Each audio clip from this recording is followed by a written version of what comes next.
Саламатсыңарбы балдар? Балдар, көгүлтүр экранынын алдында ыңгайлуу отуруп бүгүнкү сабакка көңүл бөлгүлө. Биздин бүгүнкү сабакта өтө турган темабыз төмөндөгү тема. Бул экосистема жана ага мүнөздөмө, организмдин азыктануу байланыштары. Демек, биз бүгүнкү күнгө чейин экосистема деген түшүнүк боюнча дагы аз да болсо түшүнүк алып келгенбиз. Өткөн сабакта биз биоценоз, биотоп, биогеоценоз деген терминдер менен таанышканбыз. Мына ошол биогеоценоз өзү эле экосистеманы түзөт. Бүгүнкү сабактын жүрүшүндө биз төмөндөгүлөргө көңүл бөлөбүз. Экосистема жөнүндө түшүнүк алып, алардын түзүлүшү менен таанышабыз. Мындан сырткары, экосистемадагы азыктануу чынжырын аныктайбыз. Демек, экосистема деген эмне? Мына ушул боюнча түшүнүк алат экенбиз. Деги эле экосистема деген бул тирүү организмдердин жаратылышта биргелешип, белгилүү бир аймактагы бир бүтүндүүлүгү бул экосистеманы түзөт экен. Демек, экосистема ушул тирүү организмдердин, бул тирүү организмдерге болсо силер баардыгыңар жакшы билесиңер, булар өсүмдүктөр, жаныбарлар, жана бактериялар, жана козу карындар кирет. Мына ошол тирүү организмдердин бири-бири менен биргелешип жашаган жана абиотикалык шарттарга ыңгайланышкан топтору ошо экосистеманы түзөт экен. Анда экосистема өзү түзүлүшү боюнча деги эле табигый экосистема жана жасалма экосистема деп эки чоң топко бөлүнөт. Табигый экосистема бул биоценоз деген сыяктуу эле токой экосистемасы, талаа экосистемасы, көлмө экосистемасы жана чөл экосистемасы бар экен. Табигый деп аталат экен дагы. Ал эми жасалма экосистема биз өткөн сабакта биоценоз, жасалма биоценоз деген сыяктуу эле бул жасалма экосистемадагы парк, ботаникалык бакчалар жана аквариумдар булар жасалма экосистемага кирет экен. Анда ушул экосистемалар жаратылышта кездешиши боюнча, бирок сөзсүз түрдө кандайдыр бир белгилери боюнча морфологиясы, физиологиялык жана алардын бири-бирине болгон мамилелик байланыштары боюнча айырмаланып турат. Мына ошол айырмалары боюнча биз аларды төмөндөгүдөй системалык бөлүктөргө бөлөбүз. Же болсо биз ушул экосистеманы ачык система деп карайт экенбиз. Ачык система деген бул эмне дегенди түшүндүрөт. Бул ачык система тирүү организмдердин мейкиндиктеги же болбосо абиотикалык факторлор менен биргелешип, биотикалык факторлордун шайкеш жашашы бул экологиядагы ачык системаны түзөт экен. Силер көрүп тургандай, бул күндүн нурун өсүмдүк өзүнө сиңирип алуу менен бул фотосинтез процесси жүрө тургандыгын, ошондой эле өсүмдүктөр күндүн нурунан энергия жана кубаттуулукту ала тургандыгын биз бүгүнкү күнгө чейинки биологиянын курстарында таанышып келгенбиз.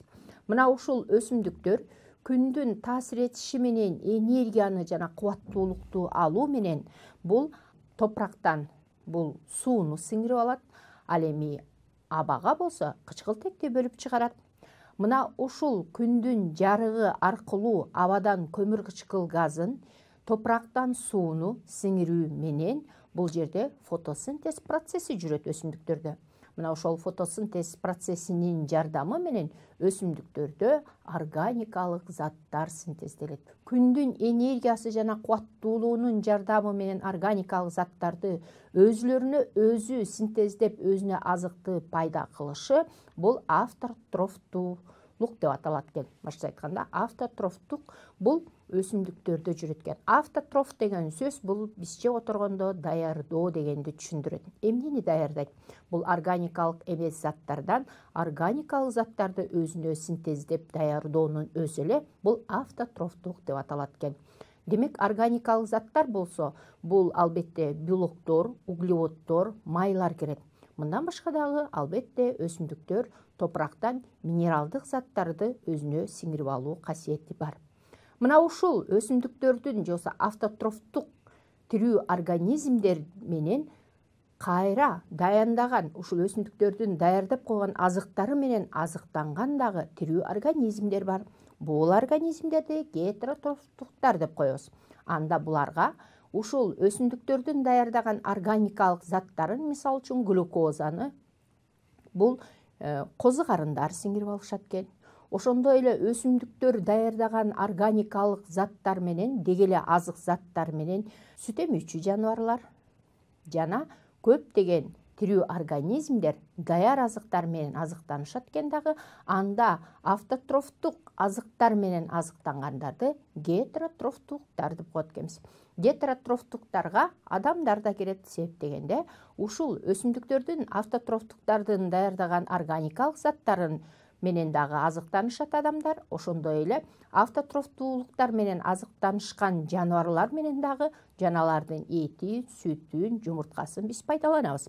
Демек, анда гетеротрофтуктарга бул жаныбарлардан, козу карындардан башка дагы адамдар кирет экен. Ал эми бул экосистеманын ачык системасында автотрофтук жана гетеротрофтуктан башка дагы бул хемотрофтуулар же болбосо хемосинтез жүргүзүүчү бактериялар бар экен. Башкача айтканда, бул хемосинтездик же хемотрофтук тирүү организмдер, бактериялар ушул автотрофтук жана гетеротрофтук тирүү организмдерди чиритип ажыратуучулар деп аталат экен. Мына ушуга карата биз бул экосистеманын түзүлүшүн төмөндөгүдөй топторго бөлүп карайбыз. Бул экосистеманын түзүлүшү силер көрүп тургандай жаратылышта кездешүүчү абиотикалык заттардан түзүлүп турат экен. Абиотикалык заттарга бул жансыз жаратылыш же болбосо абадагы көмүр кычкыл газы, кычкылтек жана жаратылыштагы суу, топурактын курамындагы минералдык заттар, туздар бул абиотикалык заттар, экосистеманын абиотикалык заттары деп аталат экен. Ал эми экинчи экосистеманын түзүлүшү бул ушул автотрофтуу азыктануучулар өзүлөрүнө өзү продукцияны пайда кылуучу, азыкты пайда кылуучулар же болбосо буларды биз продуценттер деп коет экенбиз. Мындан башка дагы ушул продуценттер пайда кылган продукция менен азыктануучулар булар консументтер деп аталат экен. Ал эми консументтерге болсо бул жаныбарлар, курт-кумурскалар, сүт эмүүчүлөр кирет экен. Ал эми төртүнчү экосистеманын түзүлүшү бул албетте редуценттер. Редуценттер болсо продуценттер менен дагы, консументтер менен дагы азыктанышып, аларды ачытып, чиритип, ажыратуучулар деп аталат экен. Анда буларга силер көрүп тургандай бактериялар кирет экен. Ошондой эле буларга курттар кирет экен. Же болбосо бул редуценттерди детритофагтар деп коет экенбиз. Демек, ушул экосистеманын түзүлүшүндө негизинен жаратылышта экосистеманын түзүлүшү өзү 4 бөлүктөн турат экен. Бул абанын курамынан же болбосо абиотикалык факторлордун таасир этүүчү заттарынан турат экен. Ошондой эле продуценттерден турат экен, консументтерден турат экен жана редуценттерден турат экен. Мына ушул бардык тирүү организмдердеги экологиялык системанын түзүлүшү боюнча бул бөлүнгөн топ өзүнүн ичинен дагы төмөндөгүдөй топторго бөлүнөт. Мисалы үчүн карай турган болсок, бул продуценттерге бир эле өсүмдүктөр кирбестен буларга кээ бир клеткалуу жаныбарлар да кирет. Мисалы үчүн буларга инфузория туфелка жана жашыл эвглена. Буларда хлоропласт пластидасы болгондуктан алар күндүн нурун сиңирип алып, бул жерде фотосинтез жүрүп, анда алар дагы өзүнө күндүзү өзүлөрү продукцияны же болбосо азык заттарды синтездөөчүлөр болуп саналат. Анда өсүмдүктөрдөн башка дагы кээ бир хлоропласттары бар бир клеткалуу жаныбарлар дагы продуценттер деп эсептелет экен. Ал эми консументтер болсо өзүлөрүнүн түзүлүштөрү боюнча 2 чоң баскычка бөлүнөт. Бул консументтердин биринчи баскычтагы топтору силер көрүп тургандай булар чөп менен азыктангандар экен. Демек, консументтерди биз 2 топко бөлүп карайт экенбиз. Биринчи чөп менен азыктануучу консументтердин баскычы, ал эми экинчиси болсо бул жырткычтар болуп саналат экен. Демек, консументтердин экинчи баскычы болсо, анда булар эт менен азыктануучулар экен. Ал эми алды жагындагы чымчык менен чегирткени алып карасак, бул үчүнчү баскыч деп да айтсак болот. Себеп дегенде канаттуулар Булар өсүмдүктөрдүн мөмөлөрү менен дагы, данектери менен да азыктануучулар, ошондой эле курт кумурскаларды жечүү жырткычтар деп атасак болот. Демек, анда чиркей болсо, бул өсүмдүктөрдүн ширеси менен да азыктанышат. Ошондой эле булар мителик кылышып, жаныбарлардын жана адамдардын каны менен да азыктануучулар. Демек, консументтердин азыктануусу боюнча булар ушул продуценттердин пайда кылган продукциясы менен азыктануучулар. Булар консументтердин эки баскыч экен. Биринчиси жалаң чөп менен азыктануучу консументтер, экинчиси болсо эт менен азыктануучу консументтер болуп саналат экен. Мындан башка дагы ушул бардык силер сүрөттө көрүп тургандай, бардык эле тирүү организмдер азыктануу мезгилинде сөзсүз түрдө булар биринчиси экинчиси менен, экинчиси үчүнчүсү менен азыктанып, же болбосо ар бир тирүү организмдер бири-бири менен бул бекем чынжырдай байланышып турат. Мисалы үчүн бул жерде көпөлөктүн же болбосо курт кумурсканын личинка кезинде өсүмдүк менен азыктанса, ал эми анын личинкасы менен силер көрүп аткандай кумурскалар азыктанып атат. Ал эми мындан башка дагы ушул өсүмдүктөрдүн нектарлары менен азыктануучу бал арысы болсо, бул бал арысы менен башка тирүү организмдер азыктанышат. Же болбосо сүт эмүүчүлөргө кирүүчү лемурлар чөп менен азыктанса, ал эми бул лемурлар менен башка жырткыч жаныбарлар азыктанышат. Же болбосо сойлоп жүрүүчү жыланды алып карай турган болсок, бул сойлоп жүрүүчү жылан көпөлөктөр менен азыктанса, жана бака менен азыктанып келсе, бака болсо курт кумурскалар менен азыктанса, мына ушул азыктануунун өзүн эле бул экосистеманын азыктануу чынжыры деп коет экенбиз. Мына ушул экосистеманын азыктануу чынжырына мисал үчүн өсүмдүктү алып карай турган болсок, өсүмдүк менен силер жаңы тасмадан көргөндөй бул курт кумурскалардын личинкалары, же болбосо кээ бир курт кумурскалар бул өсүмдүктөрдүн нектарлары менен азыктанышат, кээ бирлери тамыры менен азыктанышат, кээ бирлери жалбырагы менен азыктанышат. Мына ушул өсүмдүктөр менен азыктанган курт кумурскалар мисалы үчүн силер көрүп тургандай эл кайда көчөт жана чегиртке болуп аталат. Ал эми бул эл кайда көчөт жана чегиртке менен азыктануучу бул жерде сууда жашоочу бака болуп саналат. Бул бардык тирүү организмдер бири-бири менен азыктануу чынжыры абдан тыгыз байланышта болгондуктан булар бири-бирисиз жашай алышпайт экен. Мына ал эми бака менен болсо, сойлоп жүрүүчүлөр классына кирүүчү жылан азыктанса, ал эми жылан менен болсо жарганат же жырткыч бүркүт азыктанат. Ал эми бүркүт мындан башка дагы коён менен азыктанса, коён болсо чөп менен азыктанат.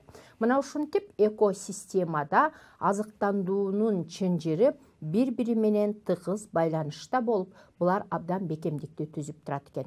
Белгилүү бир аймакты ээлеп турган биоценостогу тирүү организмдер кандайдыр бир биотопко ыңгайланышат деп караганбыз. Мына ошол биотопко ыңгайланышуунун өзү эле, биотоп деген ошол тирүү организмдин жашап аткан мейкиндигиндеги алардын температурасы, күндүн нуру, нымдуулук, суу, чөл же болбосо кургактык, мына ушулардын баардыгы тең биотопту түзөт. Ал эми ошо биотопко ыңгайланышкан биоценоз биригип биогеоценозду түзсө, мына ошо биогеоценоз түзүп турган системаны биз экосистема деп карайт экенбиз. Ал эми экосистема болсо силер жаңы эле көргөндөй, булар азыктануусу боюнча жана түзүлүшү боюнча топторго бөлүнүп турат экен дагы, булар бири-бирисиз жашай алышпайт экен. Мына ошол экосистемасындагы же болбосо биз экосистеманы сабактын башында ачык система деп карап алдык. Мына ошол ачык системадагы жайлашкан тирүү организмдер бири-бири менен азыктанышып, азыктануунун чынжырын түзөт экен. Мына ушул экосистемадагы азыктануу чынжырында мисал үчүн экосистеманын азыктанышында өсүмдүктөр менен азыктануучулар бар. Мындан сырткары жырткычтар деп бөлүп карадык. Бул өсүмдүктөр менен азыктануучуларды жана башында дагы консументтердин азыктануу түрлөрү боюнча да эки топко бөлүп карап албадык беле. Мына ошо консументтерге демек бул курт кумурскалар, сүт эмүүчү жаныбарлар кирсе, ал эми жырткычтарга болсо силер көрүп тургандай эт менен азыктануучу жырткыч жаныбарлар кирет экен. Биз ушул консументтерди, демек бул консументтер деген сөз бул даяр азыктар менен азыктануучулар болуп саналат экен. Анда буга бардык тирүү организмдердин ичинен жаныбарлар жана курт кумурскалар киришет экен. Ал эми ушул экосистеманын азыктануусундагы дагы биз токтолуп келдик. Бул эки жол менен азыктануучулар бар деп, мисалы үчүн чөп менен азыктануучулар дагы, чириндилер менен азыктануучулар да бар деп токтолдук. Мына ушул чөп менен да азыктануучулар жана башка чириндилер менен азыктануучуларды биз азыктануунун түрлөрү деп карайт экенбиз. Мына ушул азыктануунун түрлөрүндөгү детритофагтар же чиритип ажыратуучулар. Детритофагтар булар негизинен редуценттер деп аталат дедик. Детритофагтар деп аталышынын себеби булар өсүмдүктөрдүн жана жаныбарлардын өлгөн өсүмдүктөр жана өлгөн жаныбарлардын организмден азыктанышат. Ошондой эле аларды чиритишет жана аларды майдалап органикалык эмес заттарга чейин ажыратуучулар болуп саналат экен. Анда биздин организмибиздеги бардык органикалык заттар, адам же жаныбар же өсүмдүк өлгөндөн кийин ушул детритофагтардын жардамы менен бул неге ажырайт экен? Органикалык заттар органикалык эмес заттарга ажырайт экен дагы. Мына ушул органикалык заттарды чиритип ажыратуучу редуценттер же болбосо булар хемосинтездөөчүлөр же хемотрофтуу азыктануучулар деп карайт экенбиз. Мына ушул хемотрофтуу жана хемосинтезди жүргүзүүчүлөр булар силер көрүп тургандай курттар кирет экен, козу карындар. Албетте козу карындарды биз бубак козу карын жана калпактуу козу карын деп бөлүп алабыз. Ошондой эле бактериялар кирет экен. Мына ушул детритофагтардын жардамы менен жер бетиндеги өлгөн жаныбарлардын жана өлгөн өсүмдүктөрдүн саны кайрадан чирип органикалык эмес затка ажыраган үчүн жер бетинде дайыма тиричилик жүрүп турат экен. Ал эми чиринди болсо силер бардыгыңар жакшы билесиңер, бул өсүмдүктү жакшы өстүрүү кызматын же болсо гумусту пайда кыларын.